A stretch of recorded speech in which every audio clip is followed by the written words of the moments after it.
Batata ba mama bandeko na pesi bino mbote bipa biso bozuli baku ya kolanda biso to bandi Canal Presse ya mokola lelo toza mercredi 17 juillet 2024 troisième numéro ya poso pour na Canal Presse le meilleur championnat du monde neke tolobaka to fungoli Santiago Bernabéu to fungoli Camp Nou mouillons les maillots mais évitons de confondre vitesse et précipitation. C'est donc parti pour le meilleur championnat du monde Batata Bamama Bandeko. Merci pour la fidélité, merci pour la confiance. Naebi que vous avez belé, vous avez biso Canal Presse, l'émission la plus suivie. Merci en tout cas pour la proposition, merci pour la observation, merci pour la critique.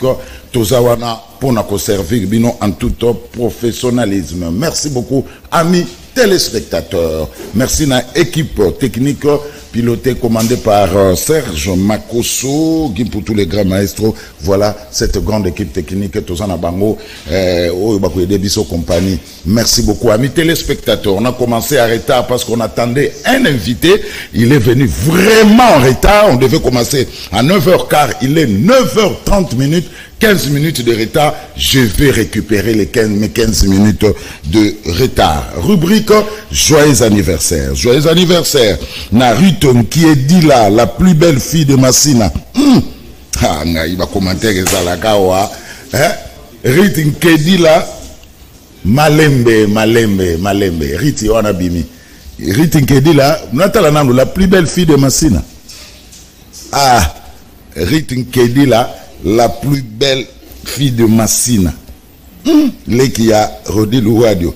Ah, les qui n'a yo. Alandio. Redi à ta moine, ya kokolo, moko boya quartier. Ya le baga, les qui n'a. Alors, joyeux anniversaire à Ruth Kedi là, la plus belle fille de Massina. Les qui a Rodi Louadio. Joyeux anniversaire, Ruth.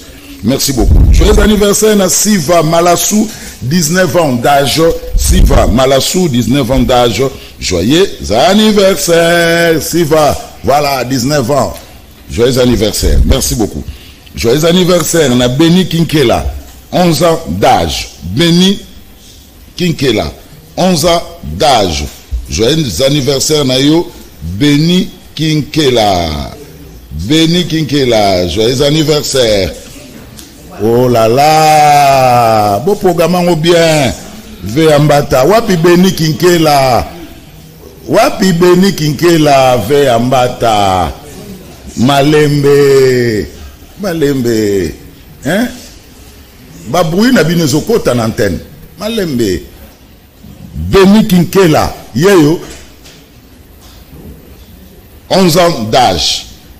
Beni Kinkela, 11 ans d'âge.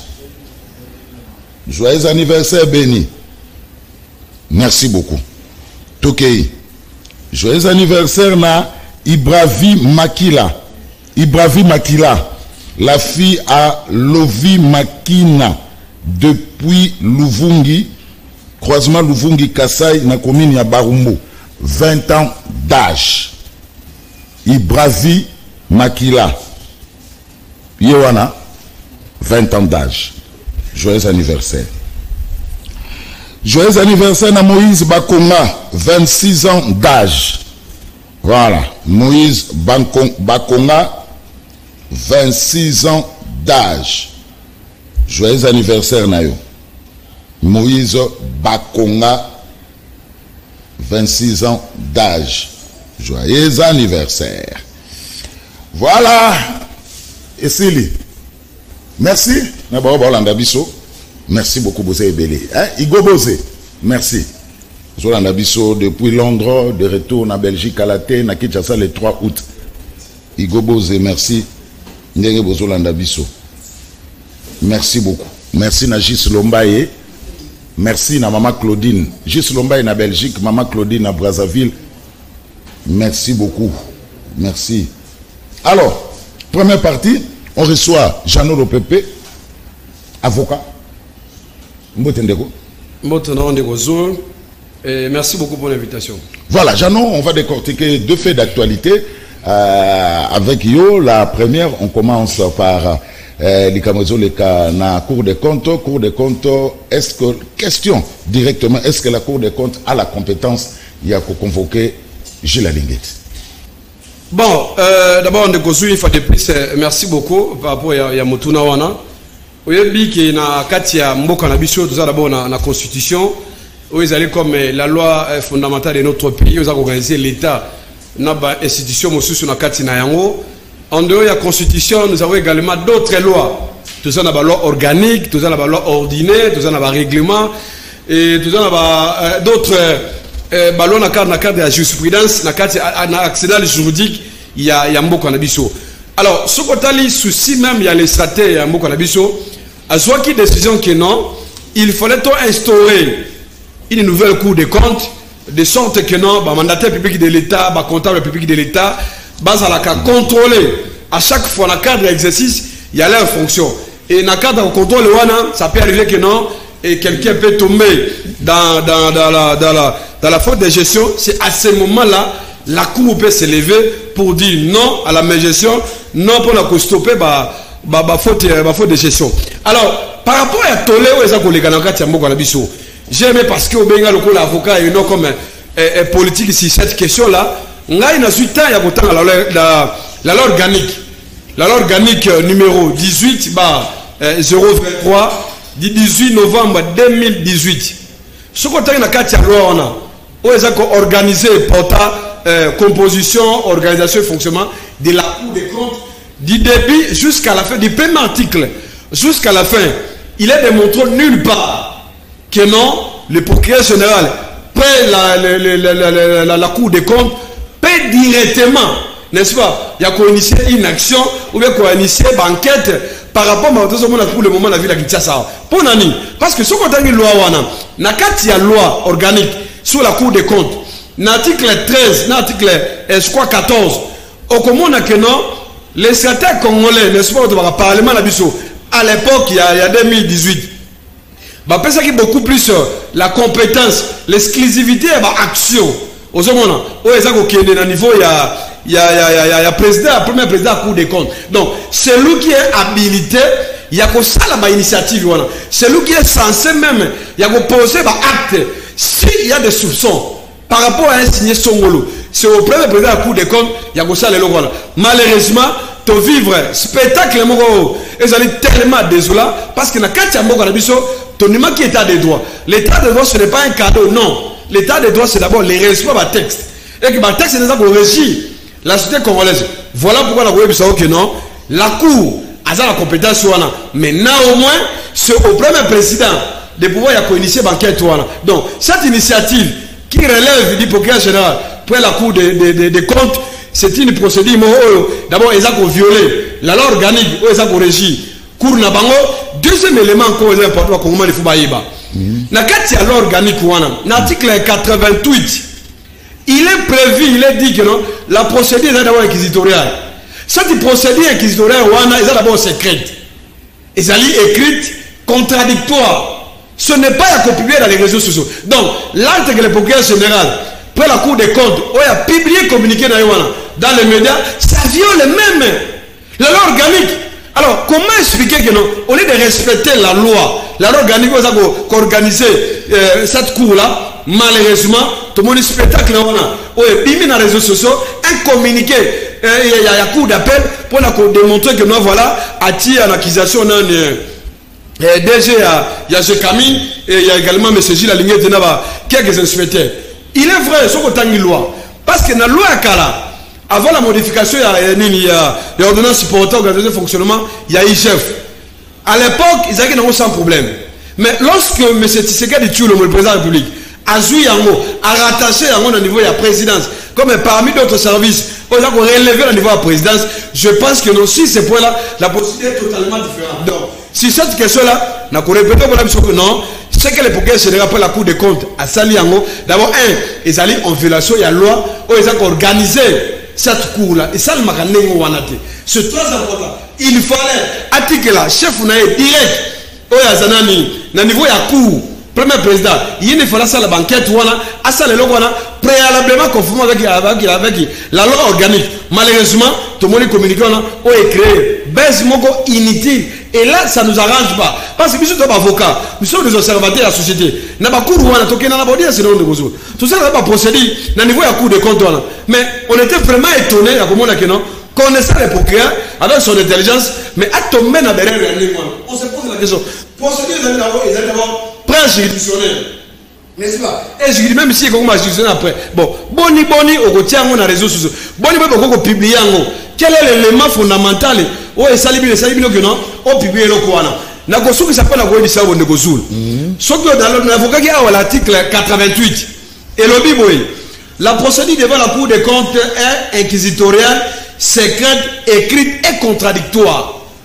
Ça c'est un amour, il fallait qu'on en parle là. Mais et là que ça dit secrète et contradictoire. Alors boni directement, beaucoup que soit yango, boti yango na place publique. Ça vient de la loi. Voilà pourquoi nous avons interpellé Bakongomani, Baye Bakeno, la procédure communiquée à procureur général. On a lancé un akati ya mboka na biso, c'est une procédure ils ont violé loi na bango, ils ont violé d'autres procédures, ils ont prévu na kati ya mboka na biso. Et là quoi ils ont malamouté. Et nous étant que juristes avocats, on était censés éclairer l'opinion par rapport à ce débat là. Mais dernièrement lors de l'émission magazine Abisso équipe nationale, Toyambaki premier président à la Cour des comptes. Ouais. Il a été clair et net. La Cour des comptes a la compétence de contrôler, de sanctionner l'IGF et la CNRF. Alors, Bakiango, dans l'émission équipe nationale, Jimmy Munga a promis qu'il y a poursuivre sans complaisance, auteur, il y a faute, il y a geste. Mais effectivement, Ndekozul. Oui. Dans l'émission de l'équipe nationale, ce que le premier président Cour des comptes, il a dit, à pécher le Komoroté. Oui. Il a dit correctement ce que la loi dit. Mais ce que le problème est à un niveau. Voilà. Cette compétence-là, il fallait y avoir des dîmiens banango. Ce qu'on a la bandit compétence. Mais pour qu'il y ait général pour la Cour des comptes. Ah, il fallait premier président. Il fallait premier président. Donc, comment il faut bailler bas? Donc, différence, c'est ça le niveau. Voilà. C'est une différence. On peut zipper fonction. Non. Pouvoir on va payer si moto songolo ça lui d'exercer yango on se demande que et ça le col là yo allez présentateur émission na yo au moins que Rodi ka côté ou be faire mona bagumbu be ou be nani masa na Serge Makoso à côté balamo a comme présentateur ça encore na yo balamo non il annonce l'émission ça se passe pas comme ça aux hommes pendant qu'il y a une loi organique oh ça pour ça en matière donc sorti même il y a premier président à Cour des comptes par rapport à l'émission de Ewana, cela prouve même que non. D'abord, Azali d'accord, on a communiqué à procureur général pour la Cour des comptes. C'est comme ça que nous avons raison. Il y a qu'on fixe l'opinion nationale, n'est à cela que l'émission, de sorte que non, débat est si là. On va comprendre que non, ce qui a poursuivre, et qu'à ça l'élément, à cause de la banquette, là, il n'y a pas de problème. Mais ce n'est pas, il y a un procureur général. Pour cette cour-là, il y a qu'on communiquer, n'est-ce pas? Il y a qu'on faire la haute, mon qui est dans les réseaux sociaux, et l'autre, ils ont déranger beaucoup plus la sensibilité juridique. C'est très important que non, les conflits là. Merci. Alors, enfin, le baobab va tomber. J'ai la ligne qui sera entendue. Non, mais d'abord, tout ça, l'état des droits. On dit l'état des droits n'épargne personne. Vous comprenez?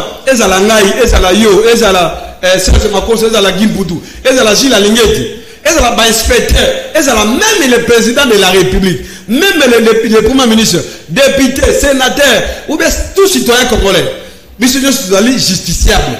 Vous comprenez? Ce qu'on pose par acte, on répond devant la justice. Mais il est question sur quoi? La même loi qui pose ce principe-là, loi peut poser par exception. Ça veut dire quoi? Place il y a Gogo Samba, Yoko Samba, on a de Gozo. Par exemple, on a des avocats, des justiciables devant la cour d'appel. Aux hommes, mais Serge Makoso, à cause de la justiciable, devant tribunal de grande instance. Aux hommes, voilà, veille en bas, quand on appelle judiciaire, devant triper, la tribunal de paix. Donc, loi était déjà échelon. Par rapport à Marabétel, il y a des poursuites, infractionnelles. Voilà pourquoi on a vu ce que non. Et ça la lignette, et ça la nani, inspecteur, on sont pas poursuivable. Mais néanmoins, il fallait qu'on respecte d'abord procédure. C'est très important. Parce que nous avons aussi temps aussi à enquêter. Parce qu'il fallait lire. On s'en là où ils allaient lire, il n'y a pas à battre des choses. Moi, j'ai enquêté, j'ai lu. Par rapport à dossier, on a communiqué à la procureur générale. On violer même. Et la loi, c'est la Cour des comptes. Il met l'accusation sur base, voilà, alors il y a contrôle, il y a un chef, au niveau chez Camille, ils ont dit pendant 3 mois, il y a 3 mois, ils ont dit épousé, bah signé qui contrat à consultance. Mais ceux qui ont une loi, bah Congolais, bah la nangaï. Sous patali même la loi, l'ordonnance supporta modification, il y a l'inspection générale des finances. Bah qu'on se rende compte que non, pour la Kosenga, à l'époque, c'est le DG qui a demandé le service. Quand le DG a été nommé, il y a une défaillance. Dans niveau, il y a des personnels qui ont. Alors, il fallait une formation accélérée.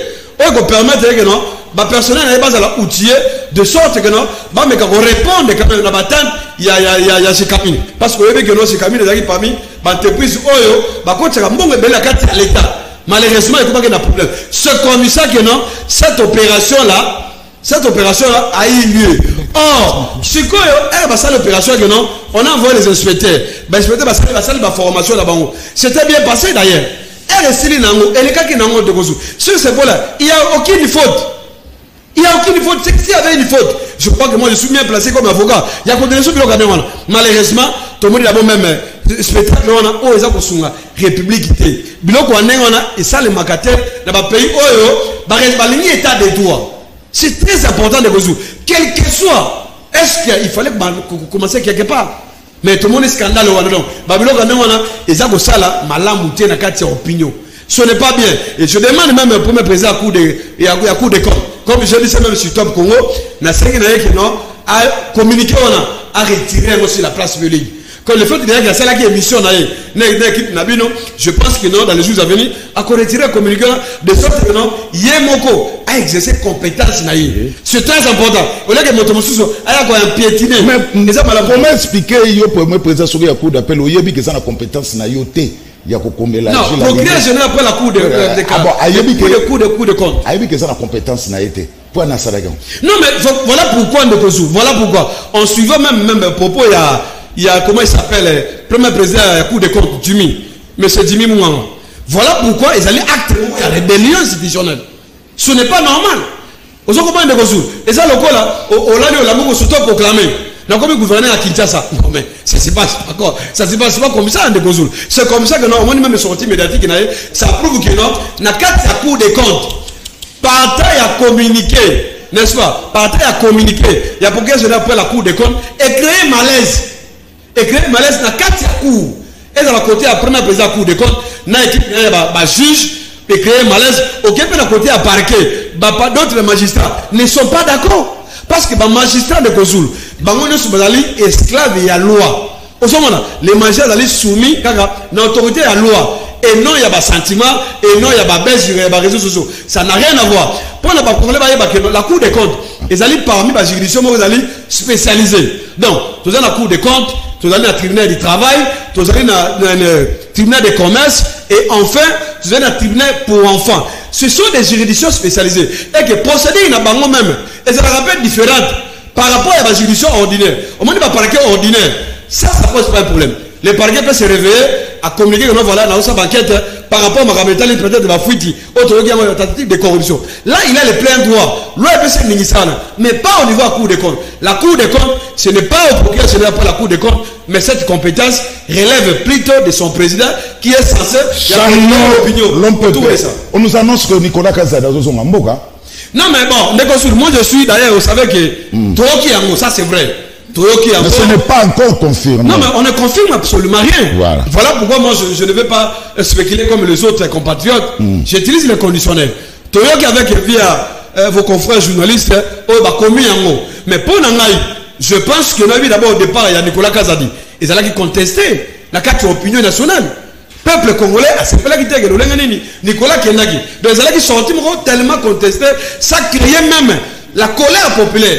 parce que dossier à forage et ça dossier mon scandale ya munene et que biso ba kongomani biso comme peuple congolais tout ça na besoin de mona ba mitu est tombé osomona le col bakangi déjà nani monsieur nani François Ubota et nani Mike Kassenga nous pensons que non le procureur sera pour la cour de cassation il va continuer il y a quoi continuer à instruction de sorte que non ba tête il faut tomber si il y a une signification si il y a un détournement na makametali ya balampadaire et que il y a tout le responsabilité et ça soit Nicolas Zali impliqué il doit tomber vous comprenez de cause ce que Zali Rubota ce que Zali Samba Bateli ce que Zali Mike Kassenga ce sont des gens là qui doivent nous dire que non voilà makambo oyo tosalaki yango tosali yango na lolenge bomite et tokoyeba yango par rapport au niveau ekosalema na kati ya justice mais comme akoya soki ezali ya solo que Nicolas azozonga na kati ya Kinshasa je pense que non naza kointerpelle encore une fois de plus bakinois et bakinoise ndenge tozali bo soki ezali ya solo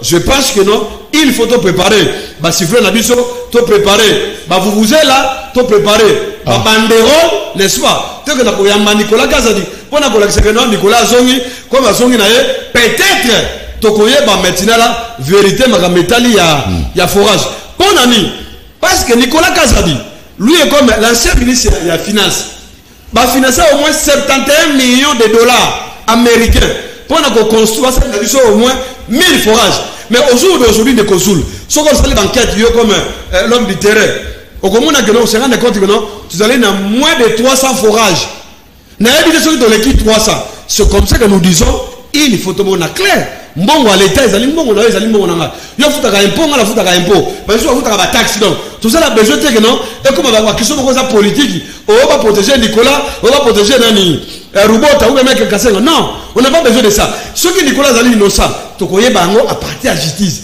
mais to boyine politique il y a deux poids deux mesures ce n'est pas normal de Kozul. Merci. Ce n'est pas normal. Donc, Toko Yambaye, pour que nous retournions avec le procès public. Je pense que c'est qui les responsables. Il y a des tournements. Merci. Alors, Jean-Marie le Pépé, il nous reste 9 minutes. Merci. Il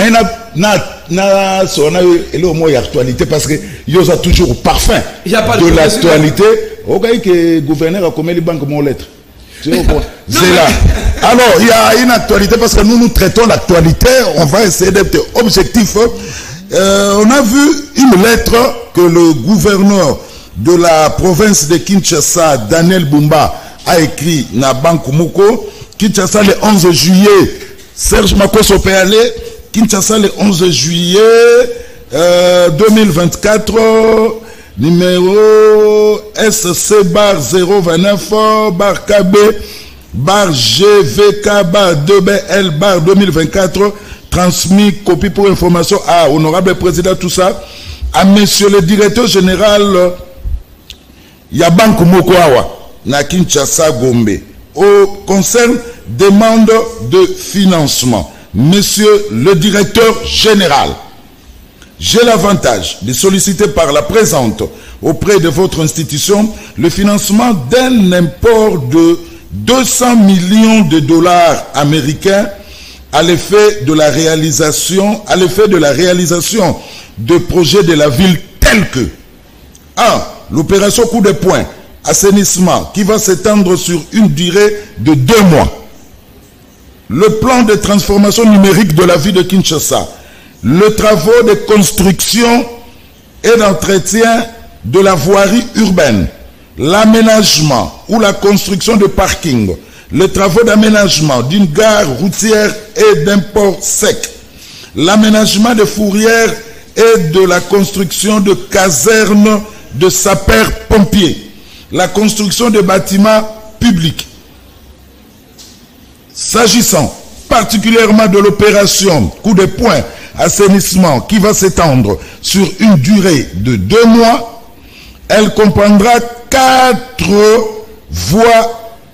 volets, à savoir l'évacuation des immondices, le curage des rivières et caniveaux, la lutte anti-vectorielle et l'embellissement de la ville. Tandis que le plan numérique favorisera l'optimisation de recettes propres de la ville. Quant aux autres projets, ceux-ci visent à doter la ville de Kinshasa des infrastructures modernes, capables de répondre aux défis contemporains et de se positionner comme une métropole africaine de premier plan. Je compte sur votre diligence habituelle pour permettre la mise en place dans un bref délai des équipes techniques dédiées quant à ceux. Veuillez agréer, monsieur le directeur général, l'expression de mes sentiments patriotiques signé Daniel Bumba Lubaki. Entre-temps, il y a eu Malamoko, parce que nous sommes objectifs, il y a eu Malamoko, un communiqué. Il y a conseiller principal en communication, il y a gouverneur de la ville de Kinshasa, place Bakomi Fake News fait Mbata. Le cabinet du gouverneur de Kinshasa demande l'authenticité des documents attribués à son excellence Daniel Bumba Lubaki sur une prétendue demande de financement de 200 millions de dollars dans une banque commerciale. Il attire l'attention de l'opinion sur un réseau de faussaires qui imite la signature du gouverneur Daniel Bumba. L'un de ces réseaux a été dénoncé par l'ambassade d'Allemagne. Le cabinet du gouverneur se réserve le droit de traduire en justice tous les faussaires. Fait à Kinshasa, le 16 juillet 2024, Gloria Maboudila, conseiller principal en communication du gouverneur de la ville de Kinshasa, Jano Lopepe. Bon, je pense que non, comme lettre, ils allaient clair. Alors, authentique, c'est non, mais il faut que toi analyser. Oui. Toi analyser. D'où est venu le communiqué, il y a conseiller chargé de communication, il y a gouverneur. Parce qu'il y a démentir les trois.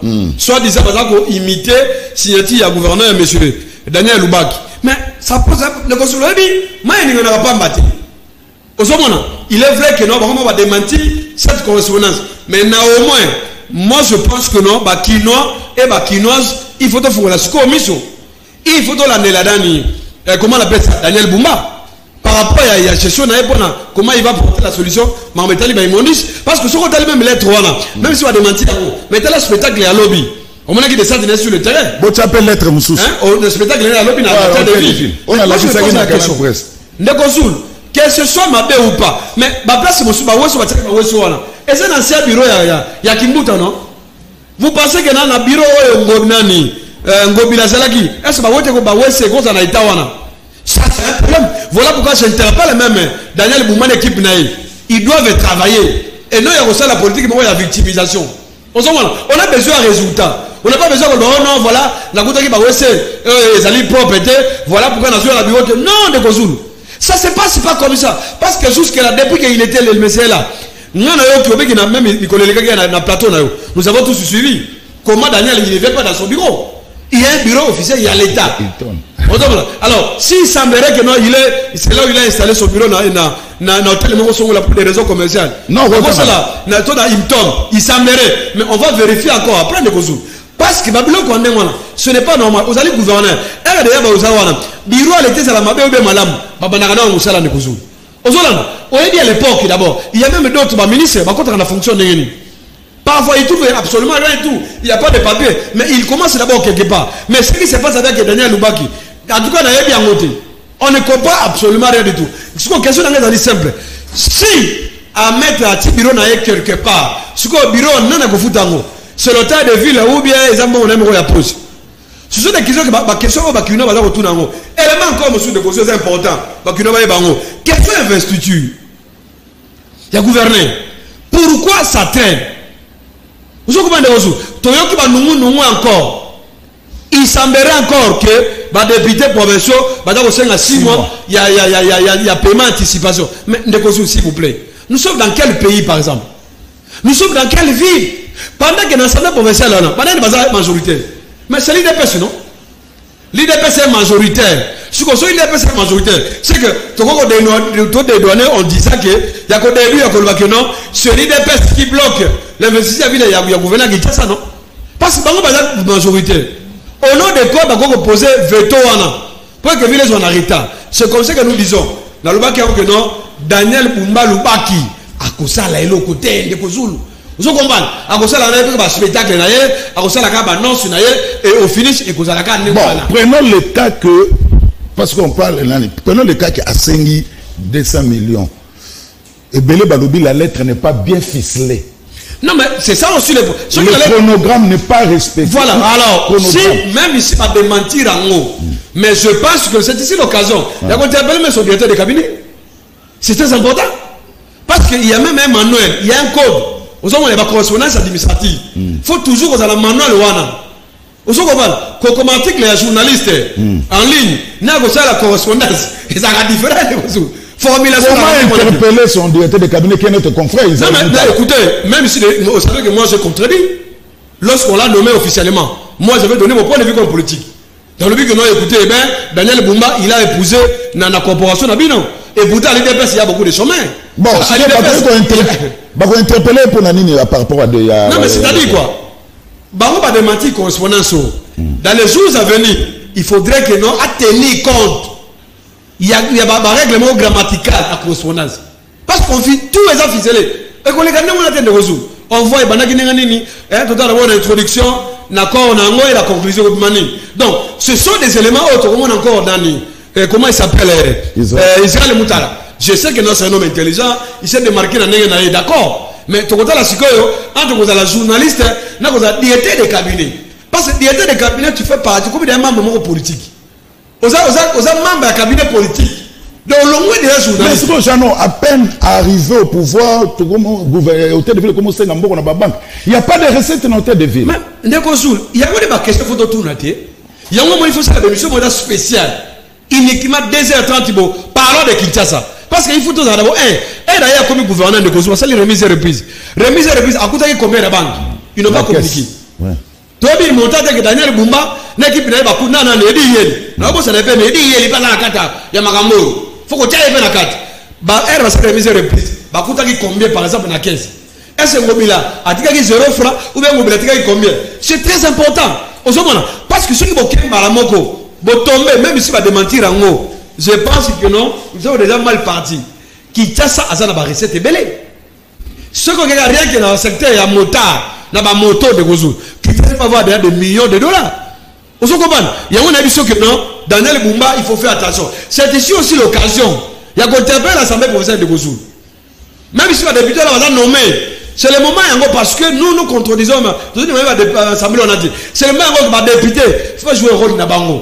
Et ceux qui les bureaux assemblés, basali faible, je pense que non de Gozou, attendant les jours à venir, il y a un détiment à ma case. Et que je vous la non, Zan de combien de Libanais, et combien de Pakistanais, et combien de naïvité colonie. Au second, donc il y a lié que non, toi et ma sont là. Et je conseille d'ailleurs Bumba, mais faites attention. Aux gouverneurs, Luka Mongo, n'a pas recette à ville. Ce qu'on quelqu'un a volé à quoi endetté, il va que écoli yayo. Merci. Écoli yayo. Jeannot Lopepe, un avocat expérimenté. Merci. Merci beaucoup, Jeannot. Merci beaucoup. Je vous garde un peu. Nathan a communiqué à l'Union nationale de caméramans du Congo où ils ont invité les membres, surtout Bakuta dans l'Assemblée générale Mokolo. Il y a dimanche 21 juillet 2024 à 13h30 dans le siège d'un espace Grand Kassai où ils ont bongo dans le quartier Beauvant. Dans la peine victoire dans la commune, il y a Lingwala. Au début du jour, il y a Liboso. Présentation à rapport, il y a bureau sortant, il y a UNCC, il y a Mibale, présentation à la commission électorale, il y a UNCC, il y a Missa Trozala, divers. Communiqué signé par, il y a comité de sages, Sabarde, au niveau, il y a Union nationale de caméramans du Congo, Toyib Saibino, Nicolas Leki, qui est président, on a vice-président, bah, démissionnaire qui séance tenante, bah, démissionnaire qui n'a bango, maintenant il y a le comité de sages. Conduit par Liberty Colito, il y aura élection au niveau de l'Union nationale de caméramans du Congo. Caméramans Serge Makoso, Jean-Jacques Lombela, Redempoi, Liberté Colito, pressé Mangonzo, il passe. Ah bah pressé Mangonzo il va faire ambata mona barumu mona maman Marine Kembi bangonyo so bazana kati donc bobengami mokola dimanche 21 juillet 2024 na 13h30 na siège na bino Grand Kassai boyebiango na quartier Beauvant kaka sima ya peine victoire wana na commune ya Lingwala. Alors, que jeune, il y a un mouvement, il y a libération à Congo, Bango, Batomboki, Basali, peu de déclaration à Bango. Suite, il y a propos, il y a Jekobea, Boyebi, propos à Jekobea, Oyo Eleki, na ba réseaux sociaux, Kasi Lobby, Libanda, il y a siège, il y a interfédération à MLC, na commune, il y a Kassavou, na avenue de l'enseignement, jeune, il y a MLC, Balobi, Torotika Boete, Jekobea, Koyiko, Bamakama Boete, pour na présent à Biso, Bisopé, il faut te répondre, tout ça d'ailleurs, toilettage technique. Veambata, mon abarumu, mon maman Marie Kembi, Azalaki Wana, Elongo, na Mario Ambou. Mouvement de libération du Congo, MLC en sigle, avec deux dynamique même Chilolo, déterminé en cycle, le Wazalem de Maïmoto, force de défense du MLC. Déclaration politique numéro 00, bar DBT, bar C1, bar 2024. Nous, cadres et militants de la dynamique même Chilolo, coordination nationale, avons suivi de près et avec amertume à travers les images et vidéos diffusées dans les réseaux sociaux des propos diffamatoires tenus par un jeune du nom de Jepo Bera, partisan et prétendant parler au nom d'un parti politique qui se dit démocratique et respectueux des lois de la République. Ce monsieur, jeune de son état, corrompu, s'est livré à qualifier sans preuve son excellence Jean-Pierre Bemba Gombo, président national du mouvement de libération du Congo, d'un militaire rebelle se disputant le poste du président du bureau du Sénat avec un autre candidat civil.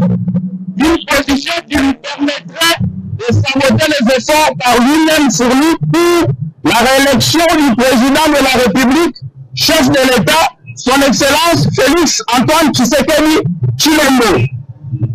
Ces propos dangereux de nature à fragiliser l'unité et les vivre ensemble au sein de l'union sacrée de la nation ne nous ont pas laissé indifférents. La dynamique même Tshilombo condamne avec la toute dernière énergie ce comportement ignoble en lui rappelant que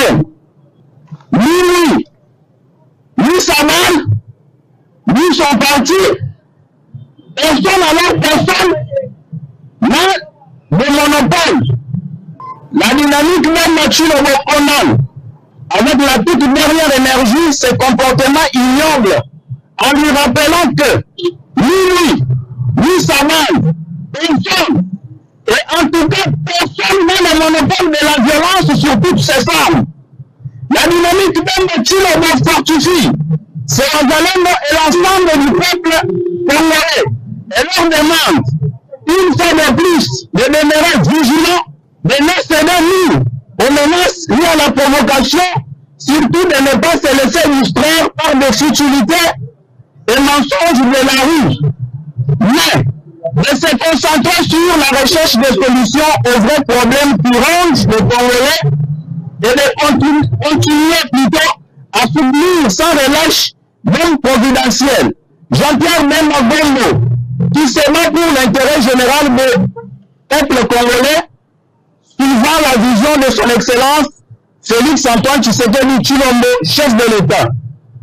Monsieur Jepo Bera, connu pour son habitude et le plaisir qu'il trouve à cracher sur plusieurs personnalités politiques, dans l'impunité la plus totale qui soit, alors que nous sommes tous de l'union sacrée de la nation et que l'état de droit est prôné en République démocratique du Congo.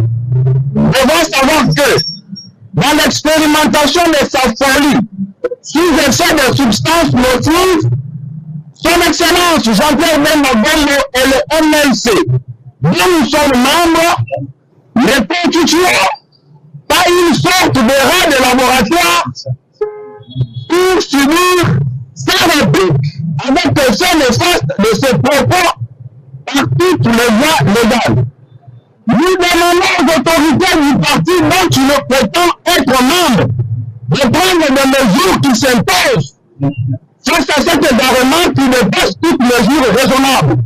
Le Wazalendo de Maïmato, très discipliné, suggère à M. Jekobea de profiter de la gratuité de l'enseignement pour se rattraper. Car sans une bonne base et une meilleure éducation, beaucoup de choses lui échappent.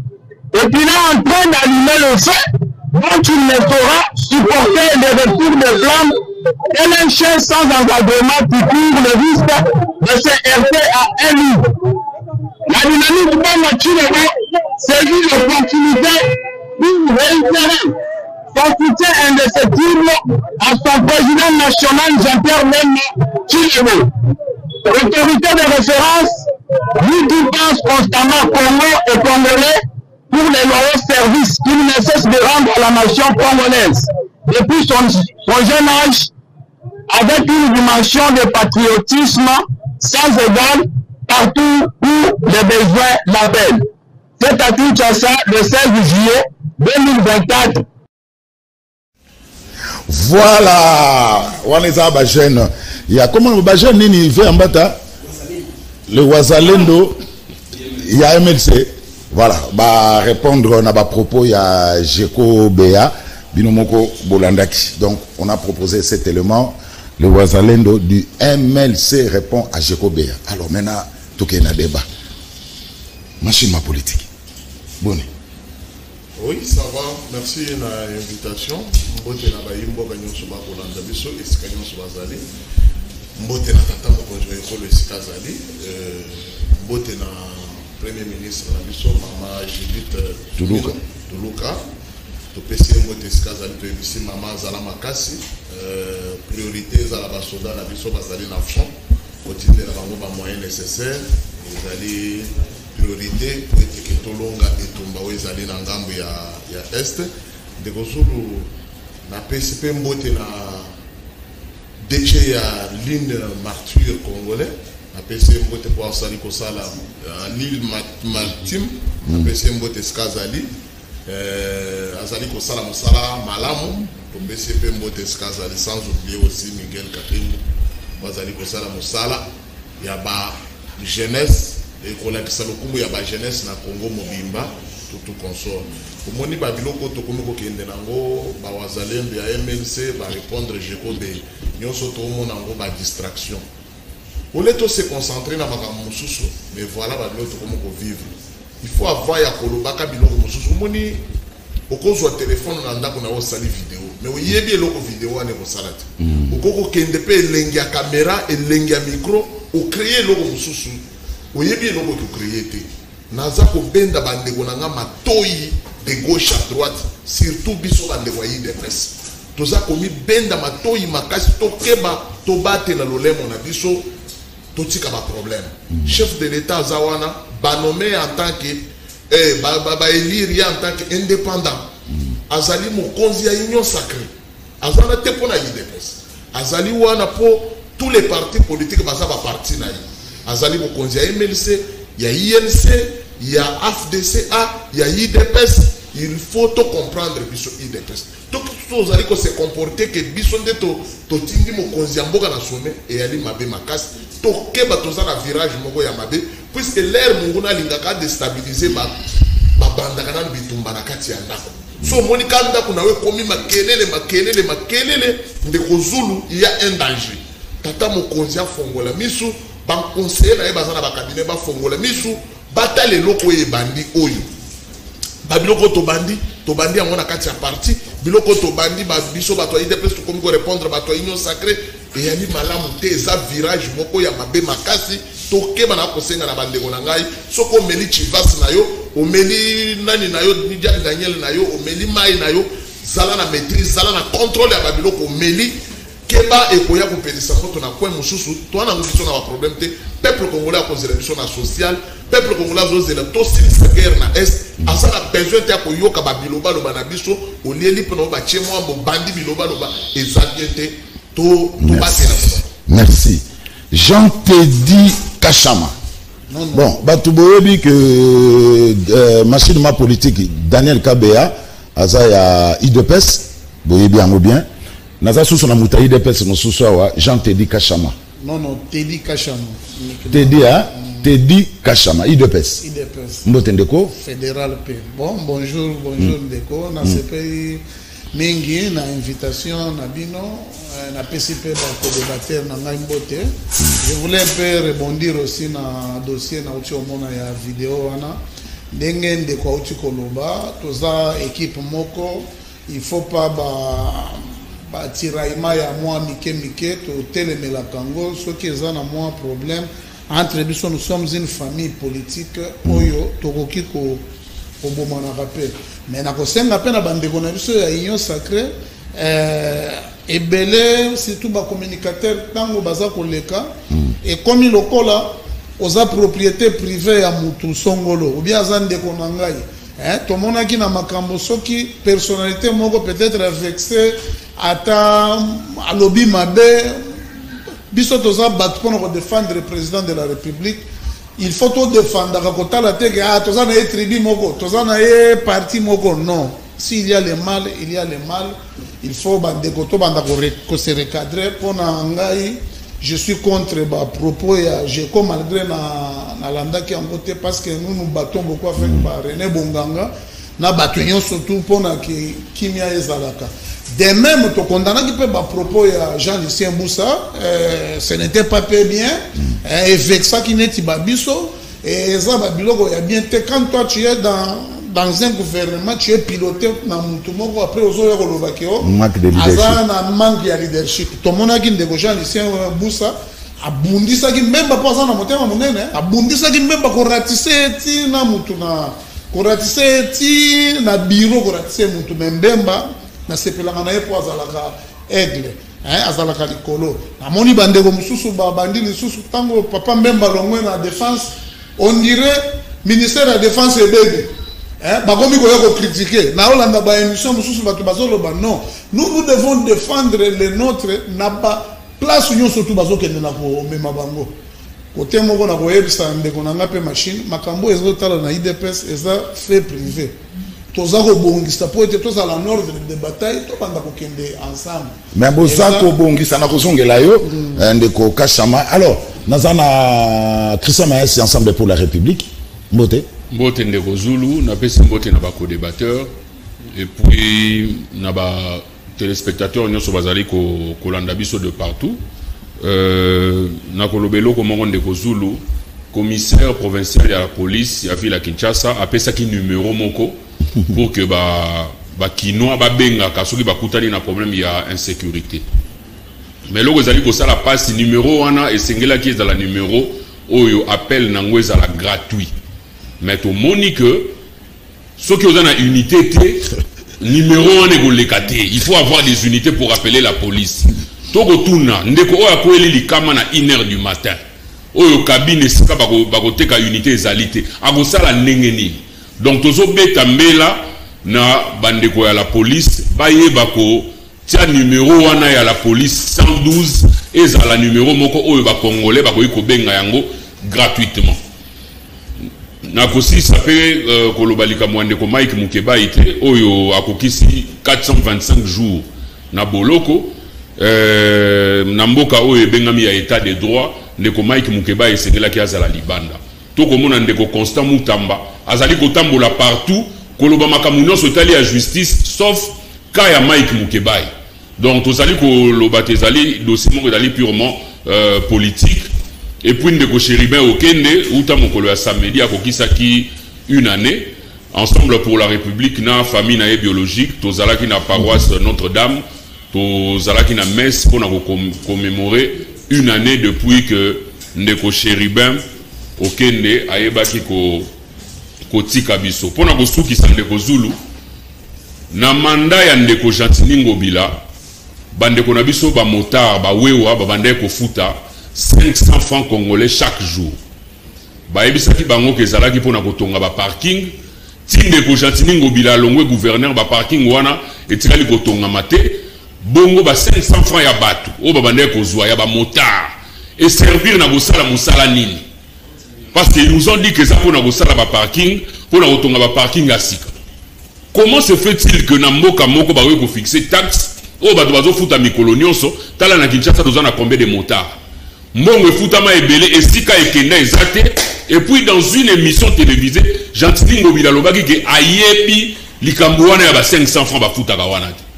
Donc toko yebate nani apesa ki mobeko wana et puis mbongo wana ekei wa ezali mawa mingi en tout cas. Toko senga que lumière et ezala faite par rapport à dossier wana to yeba mbongo wana ekendaki au juste wapi.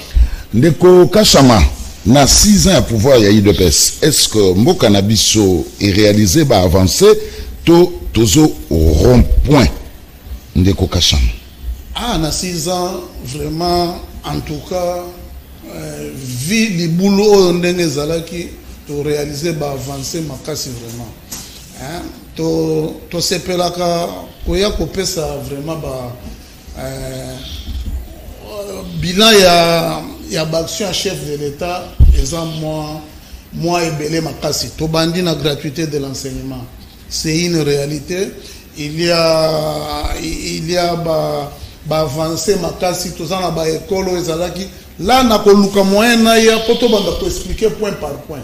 Toke sur le plan ba infrastructure. To zongeli na sur le plan ya contrôle. Ya mboka. To longwe na budget de 4 milliards to komi lelo na 16 milliards.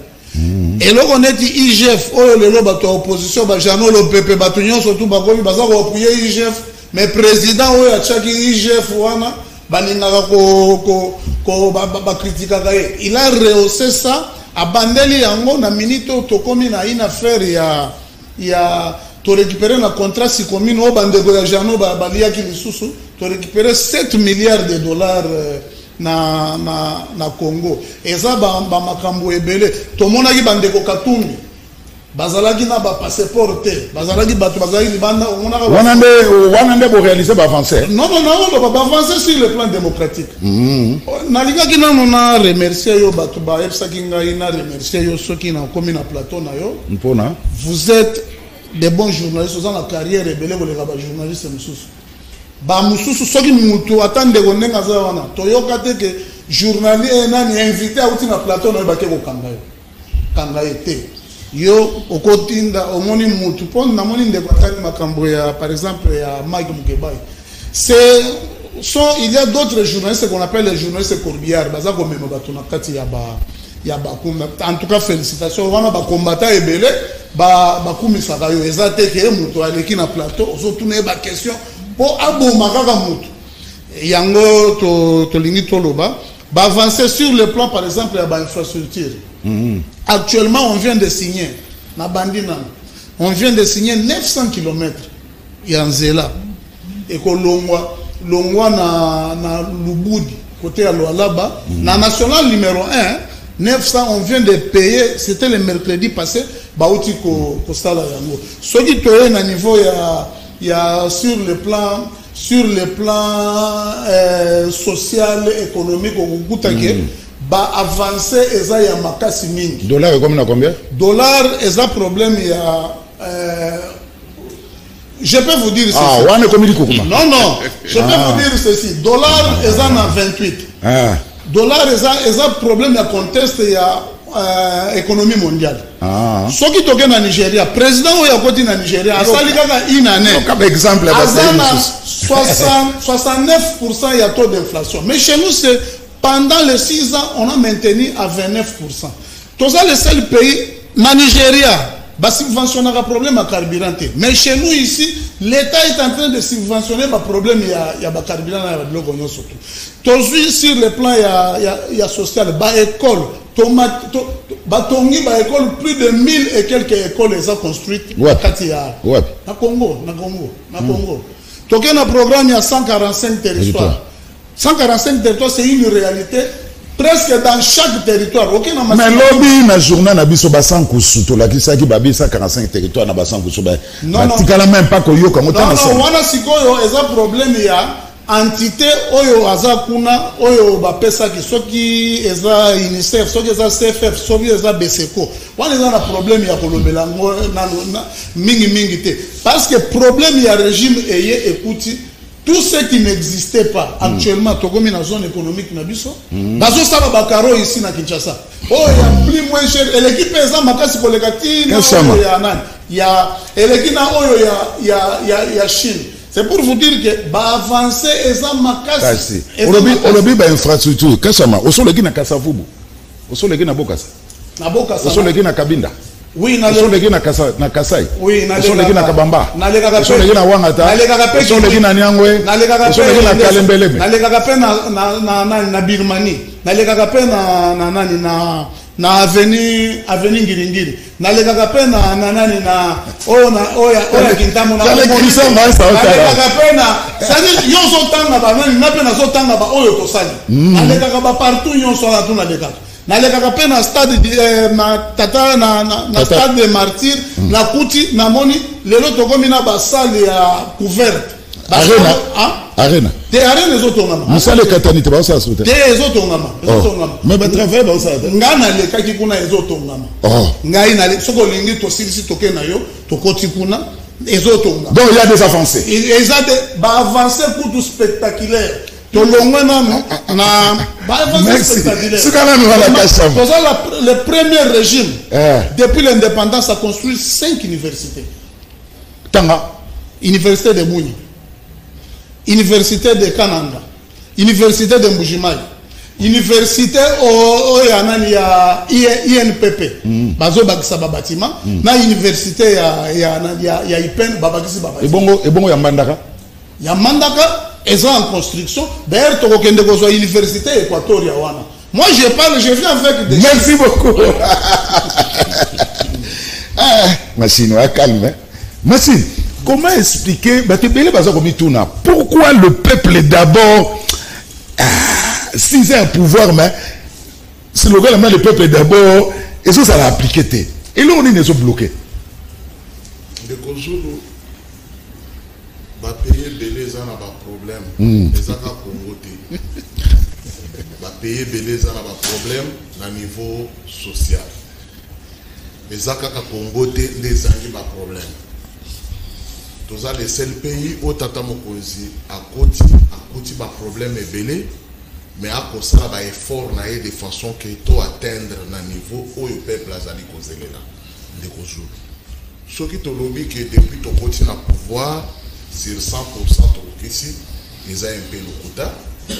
Depuis tata mokonzo ekolo, à côté, aza pour la qui sa effort na yake, à la qui sa que azali responsable, azali papa malade, ou azali na souci, ya komema mboka na lolenge esengeli.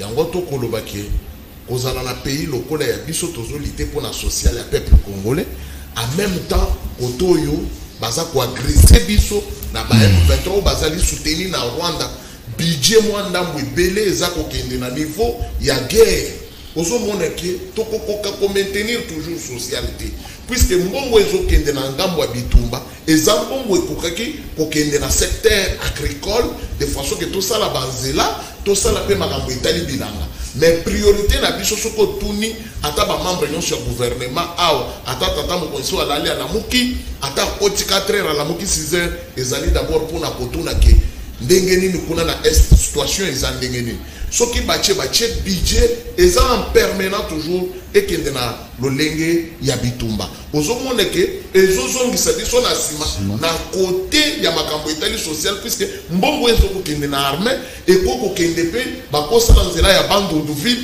we ko ministère biso biloko na kati ya bilanga mbongo yoko ezokende na bitumba ekoko kende kosala banzela ya manyanga kuna kote ya luozi ebimisana biloko na kati ya bilanga mbongo ezokende na armée ekoko kende kosala ba bilanga ekoko sombele biso ba bateau de pêche ekoko ya vraiment esengeli to comprendre na lolenge tozali kolekana na kati ya mboka na biso soko moni lelo moto abimi na plateau soit congolais azana droit kaka ya koloba ya ko réclamer baza ko réclamer devant tata na bango Félix Antoine Tshisekedi Tshilombo puisque toyaka na slogan ya le peuple d'abord peuple mususu azali ko vivre na bitumba mususu aza ko lukake azwa lipa ya kolia siko na minute oyo tozala bitumba na mboka tokolobela nani esengeli tolobela mabele na biso ezala na kimia ke to bandana na makambo etali social to kolinga te kuna bazoboma ba congolais et puis to ya awa to bande ko résoudre na moto azoluka lipa uto lipekita yango wana tozana difficulté makasi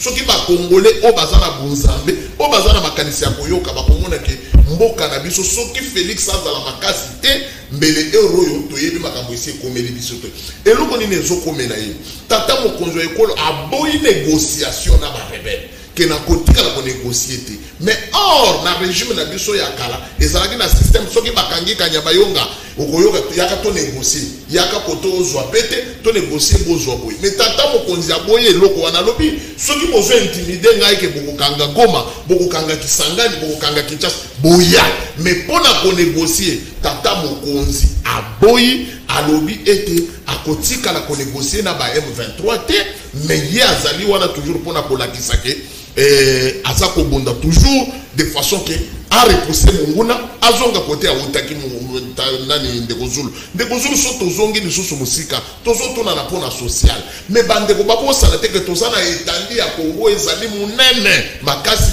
effectif ya basoda na biso bazamuke tata mokonzi aye awo mbongo akokai kocha na social ya peuple bazwi mbongo wana baregrite bagene na biso babengi bagene baye belé po baforme bango bakoma bamilitaire o bakobatela Congo na bango na lolenge esengeli tozala combien bapesaka biso chiffre moko à la fois passé plus de 30 000 soldats ou soit 40 000 hommes jeunesse o bakendaki na formation balobaki ke mboka na biso monguna leke belé or ke tokende pona kobundela mboka na biso oyebi combien ya mbongo o ekei pona formation ya bagene wana militaire kolatisa bango kopesa bango manduki wana ifo eya ya sika edede ndenge tozali na guerre na kati ya mboka na biso ezosengela gouvernement na biso alveye na mission na bibundeli ya malamu lolenge nini tokoki kolonga donc soki na comprendre yo soki le peuple d'abord eza appliqué teza parce que tozana bitumba ndeko zulu naza koyebisa yo ke na lolenge eza te tata mokonzi abandonne makambo etali social so tokei na makambo etali social lelo tozalaki na pays na régime ya kala ntango tozoloba port ya banana oyebi eloko port ya banana ekoko porte mpona biso ezali social misala ese banda misala ebandi banda kala ndeko zulu nasengaka yo ke oza mwana Congo central il faut quand même osalaka un mois après deuxième mois okitaka na Congo central omona ndenge Félix a s'investir na niveau Congo central pour ya mwande kozala korégler badossier ebele na Congo na makambo etali social ya peuple congolais ntango tozoloba makambo ya social ya peuple congolais tozotala mpe na secteur ya makambo etali éducation ya bana na biso martin towana badifficulté ya babatima mwa ndambo mais tata mokonzi volonté na ye ezali d'abord alongoli baparents ebele na chômage ya koloba ete mbongo bokokai kosombela bana biloko kolia bofutela bana classe te bozwa ngo bosombela bana mwa semoule bana baliaka mais malgré toza kosenga na gouvernement na biso gratuité ezomonana mais manque ya babatima ebele baekole ebele esengeli koajouter babatima na baekole ebele de façon que mais kasha malobi batongi 1000 écoles non soki totongi 1000 écoles eza volonté na munene Congo ekomona na te eza lokola kopo amai toche na kati ya océan alobi totongi 1000 écoles zwa 1000 écoles wana diviser yango fois nombre ya province toza nango est-ce que eko reporter nini soki lelo lisusu batie lisusu ata 3000 bâtiments to 5000 bâtiments ekomona esengeli toya na politique ya koyebisa ba ministre bakotisika koyebisa bango ke net na 24 communes oyo ya biso ya Kinshasa esengeli tomona na chaque commune 3 bâtiments ya sika ekomona na ekopese peuple ko sentir que non gratuité ezali vraiment mais soki basaleli biso école moko par commune peuple akoyeba te na commune na bango wana te ke école ezali kuna na kati toza ko renforcer pour koyebisa gouvernement ko activer bango de façon que baya lisusu babakisa de façon que na misolo oyo ezokende na poche ya baba badetournaka bazwaka bashinaka mokonzi ya mboka bakosaka ye esengeli mbongo wana mutu na secteur na ye balobi te kaka baekole ya 545 territoire mais conscience oza ministre ntango oza ministre mandat na yo esili est-ce que na mboka na yo ata pharmacie otongi yango est-ce que la commune au vanda au salaire à moi école moko boy déclarer que au pesa ngona l'état bana ba bando tongo tango fele mais bambongo bozo gaspiller na ba champagne o bozo gaspiller l'air bozo kende le banda mboka et quand on appelle école et sengeli mutu no chose na responsabilité à l'état azala na mawa na population et ça te likambo kaka ya kotike na mokonzi ya mboka non na salaire na yo ko créer pe elo ou ko aider peuple. Merci machine ma politique c'est bien dit. Christian Maassi ensemble pour la République machine à lobby va payer beleza na ba problème kaka Congo te Kasha Malobi il y a des avancées spectaculaires. Ndeko Zulu ezali pasi pe mawa Kolanda bandeko ya UDPS. Tout d'abord, on a remarqué, Ezali, pendant le premier mandat, bandeko na biso bazalaki na moi Lolendo, il y a la réalisation, il y a Tata Mokonzambo, Kazako Salabo, mais namoni depuis un certain temps, bakomi moins modéré. Sûrement, ils se sont rendus compte que, effectivement, au diriger Mboka loko la Congo, ils ont blagué. Si on va prendre conscience que, le problème il y a Congo, ils ont majeur, surtout que, Batikali Gara na 4 ans, na 7 ans, na 6 mois. Et là, si on 50 ans, dans 2028, Ndeko Félix Tshisekedi, il faut atika Mboka o na maboko ya moto mosusu. Nde biso tolingi Moïse Katumbi ndazwa Mboka oyo parce que soki tozalaki na Moïse Katumbi comme président de la République, makambo ebele tozomona awa elinga kotambola ndenge ezotambola te. Ndeko Zulu. Na 2018, tango Ndeko Kabila azwi bokonzi parce que bandeko ba soulever awa ke bakutaki Mboka na libulu. Tango Ndeko Tshisekedi. Tango Ndeko Tshisekedi azwi pouvoir. Nous sommes tous d'accord que Ndeko Kabila atambusaki Mboka malamu te. Biso na Moïse Katumbi to tikaki Ndeko Joseph Kabila parce que tout le monde a dit que ligne bandaki kozwa et ça laki malamu te par rapport na vision na biso. Yango to kendaki yango to salaki ensemble pour le changement, yango lelo memi biso tin ensemble pour la République. Na 2019 tant Ndeko Félix a kozwa bokonzi. Asali réunion na bandeko na biso a mapinga alobi que na sepeli mingi parce que na kuti une armée structurée, une armée organisée. Et outi na monoko ya Ndeko Félix Antoine Tshisekedi. Félix Antoine Tshisekedi a pouti na 2019 M23 basalaka en activité de sous na mboka na biso te. Félix Tshisekedi a pouti biso toza na 145 territoires où ezalaki géré na ba chef de territoire. Lelo na 2024 toza na 3 territoires où toza na contrôle nango total te. Sur le plan social, parce que nous va soulever les social à Balobi, raison d'avoir comme prétexte que ni les inflations mondiales, mais si vous voulez des habits, mboka ni nyango, au dollar et mataka chaque semaine. Pour le même inflation mondiale, vous pouvez un exemple, il y a pays moko, au dollar et mataka mikolonio sur le roi et abisso. Et zali ceux qui m'ont-quitté. Sur le plan de la sécurité, nous avons fait des choses au lelo et ça allait coûter biso cher. Tant que toloba qui n'a binoké lié amitié et fraternité dans Ndeko Paul Kagame ezala ki mabe. Ah bon? Oui. Boye bisa ki biso que ezali diplomatie agissante et sengeli to approcher Kagame to yebi makambo tozo sala. Lelo oyo bo prendre conscience bo rejoindre biso na boloba ke Ndeko Paul Kagame yenda zali responsable de insécurité na mboka na biso. Bo permettre que Rwandais, société à Rwandais, y a un avion awa aller-retour. Bo autoriser or na biso ba comme ko raffiner en Rwanda. To sengi na bino. Bo kata ba relation diplomatique na Rwanda. Ti lelo bo kata yango te. Bo kosaki biso kutu ga ambassade na biso na Rwanda ezala fonctionnel te. Ndeko Zulu ebi mutu yaki go reverser bango. Héritier Luvumu. Tango azu ba problème d'équipe na ya lobby. Na une ambassade na biso kokutana na bakonzi. C'est là que tu vois que notre ambassade existe toujours na Rwanda peut aller fonctionner. Dans Moïse Katumbi ensemble que lobi na bino que to kende na EACT. EAC ezali en grande partie composé na bamboka oyo babundisaka biso normalement notamment Rwanda na Uganda.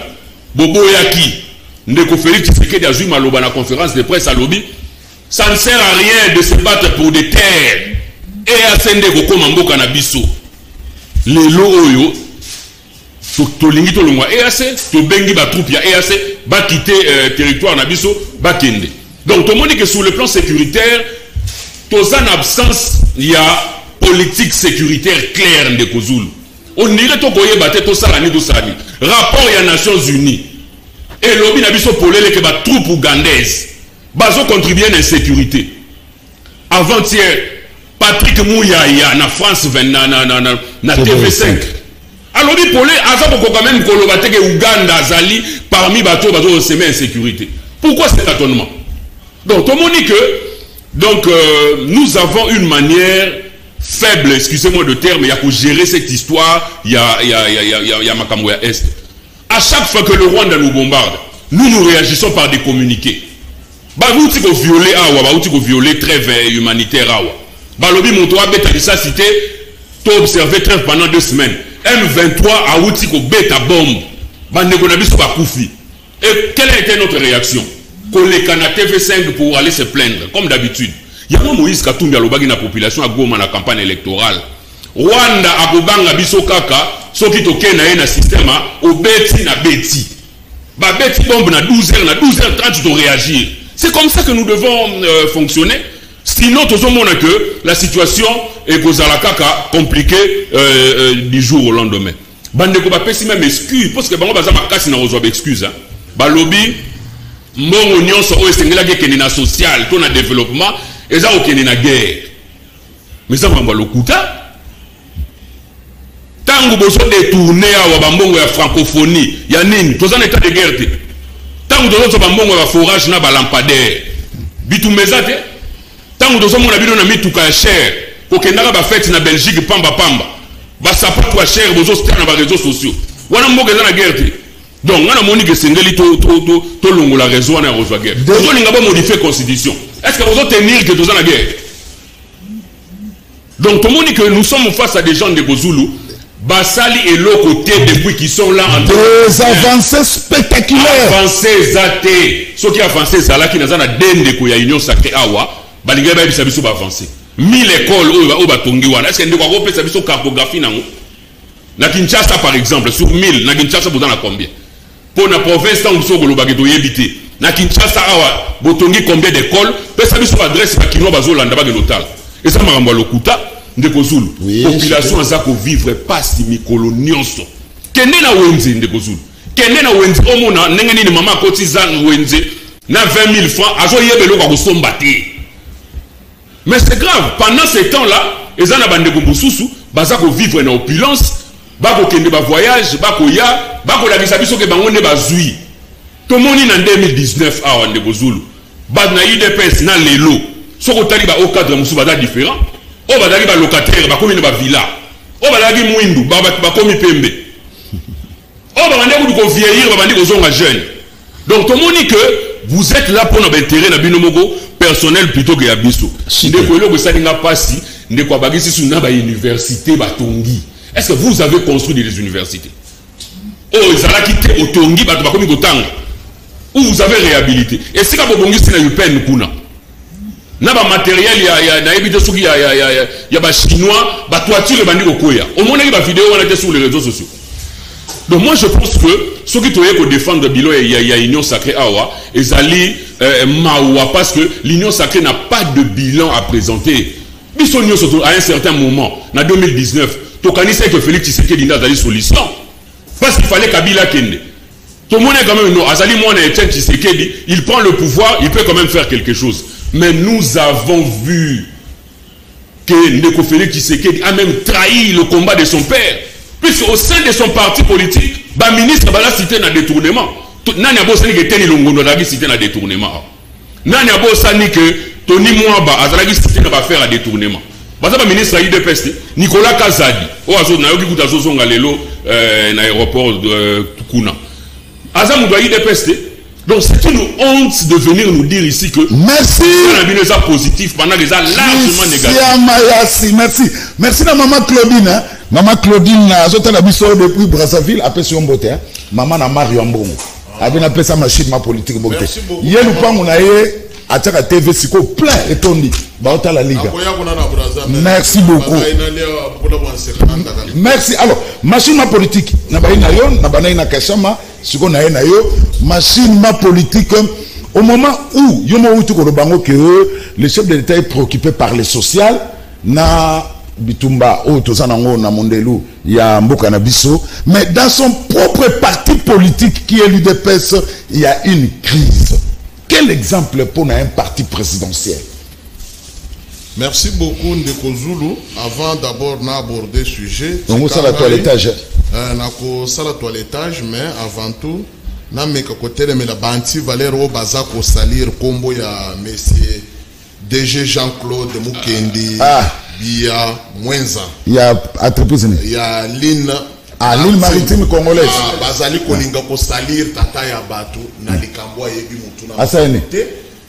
bande ko baza ko loba biloko ebele na réseaux sociaux Toujours. Monto azo sala mosala ebele ya malamu mais tellement monto amoni ke azo ko se retrouver wana te il faut ya ko salir Jean-Claude Zela déjà on a l'île maritime congolaise au Samsani. Est-ce que tu as un bateau? Bon, sikoyo le problème nanga ezali tozo na wa rendez-vous lokola na mona kinde ko jano pe ayaki na ba dossier tozo rendez-vous poto ya na pièce contre pièce parce que soki to koti na kati to kozala lokola to yibi minute ya débat. Merci beaucoup. Ana linga ko chaka mise en garde bandeko oyo bazali ko s'attaquer na monsieur Jean-Claude Yali. Voilà. Martin. Merci. Merci. Alors, le chef de l'État préoccupé par la guerre est sociale, mais vous, au sein de l'IDPS, vous êtes il y a une crise.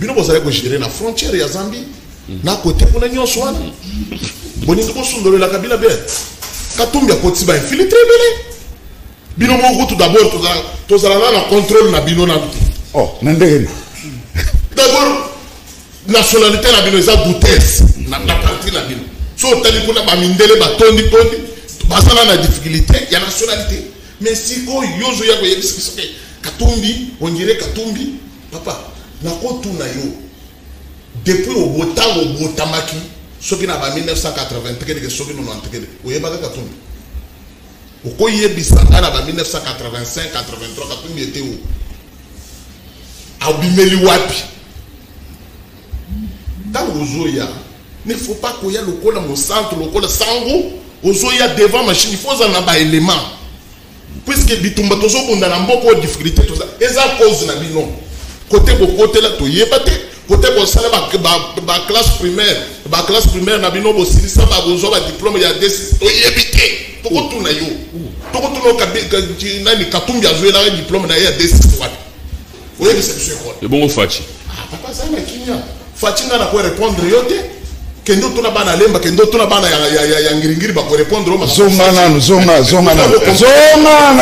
na toiletage zonga na toiletage ndeko zulu kale bato bana bezo bazolanda kasi on a bizonga na toiletage muntu azolinga aloba mina kisalo kola muntu malamu ifwa mitala na yo ozolinga otala moninga ke alati mabe mais yo moko pe olati mabe koleka ozolinga okorriger muntu mais ozala problème sérieux yo moko na d'abord yango nazo koyebisa yo ndeko tango lobike ndeko Luvumbu ayaki awa ko confirmer que ambassade na biso na Rwanda elingela kisaki lokola Rwanda zo munisa biso ba congolais baza kuna na kati soki lelo to longole ambassade wana to longole ambassadeur wana ba congolais bazo vivre na Rwanda ba kosuka wana o ba osala ba makambo na bango kuna est-ce que ozo bosana ki awa na Congo ba Rwandais bazate o ba individu ba osala ba activité na bango il faut ba yebisa biso to bando beta bango to benga na bango pour que ndega na goma okuta bango ba osala ba faire na bango ba osolo na ba congolais voilà et c'est que nous sommes les choses na partie no batangisa yo makambo zo ya na plateau ya koyeba mais comme c'est le Rwanda mutaza ko